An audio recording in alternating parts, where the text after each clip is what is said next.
Mortgage rates remain elevated right now, but many forecasters are predicting a drop in the next couple of years. To understand why they think that will happen, it's helpful to understand what they are looking at. This is an oversimplification, but they're primarily looking at two things: expectations for the 10-year treasury yield in the future, and also the spread between the 10-year treasury and the 30-year fixed mortgage.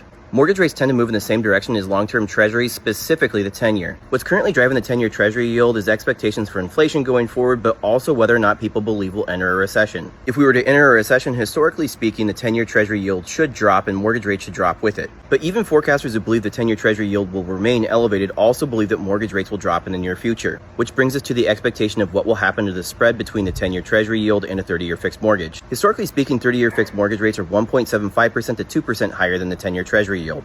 Due to economic uncertainty, that spread's reached all-time highs above 3%, meaning that even if the 10-year treasury yield remains elevated over time, a normalization in the spread between the 10-year treasury and the 30-year fixed mortgage could result in substantially lower mortgage rates.